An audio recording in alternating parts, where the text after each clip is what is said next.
savez, on ne réglera jamais la question du loyer avec cette mascarade-là. Nous l'avions dit au moment où ils ont fait cette loi-là. Qu'on ne gouverne pas en mettant les Sénégalais les uns contre les autres. Les riches contre les pauvres. Les locataires contre les bailleurs. Les fonctionnaires contre les non-fonctionnaires.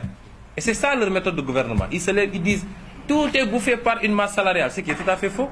On met les fonctionnaires malheureusement en mal avec le reste du Sénégal. Après, on met les bailleurs avec les locataires. Quelles sont les mesures concrètes que le gouvernement prend en amont? C'est ça le drame. Et nous avions fait en 2014, quand ils ont commencé à agiter ça, nous avons fait un texte que nous allons d'ailleurs offrir au président Macky Sall, parce que nous pouvons partager les idées, il n'y a pas de problème. Nous avons fait un texte pour faire des propositions alternatives pour la baisse du loyer. Et nous leur avons dit, en plus du dispositif actuel qui ne repose que sur la surface corrigée, qui est une méthode difficile à appliquer, d'abord pour des raisons administratives.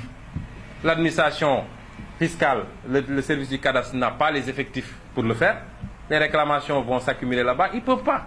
Et ensuite, pour des considérations techniques, nous l'avions dit, nous avons fait des propositions.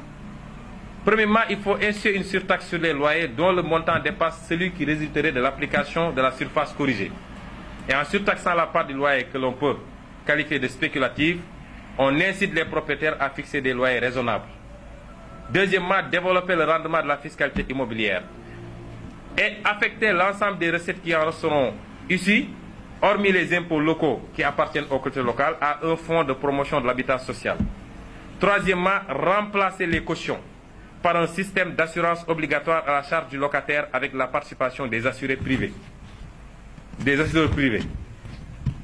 Cinquièmement, interdire les avances car le loyer est le prix d'un service rendu et le paiement ne doit intervenir qu'après service fait. Sixièmement, plafonner la commission de courtage à l'équivalent de 50% d'un mois de loyer. Septièmement, instituer une procédure judiciaire simplifiée permettant aux propriétaires d'expulser rapidement à peu de frais les locataires défaillants.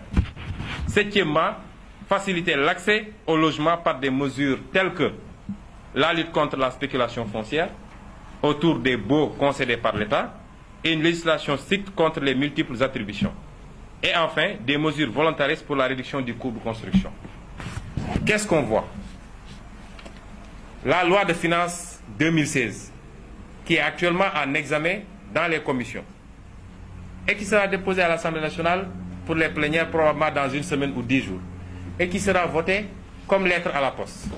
Cette loi de finances-là a créé une taxe de 3% sur le salaire, sur le ciment.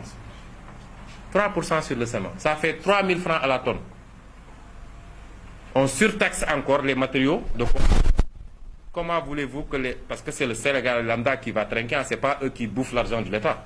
C'est le Sénégalais lambda qui va avoir du mal à construire. Et pendant ce temps, on parle de surface corrigée pour le contrôle du loyer.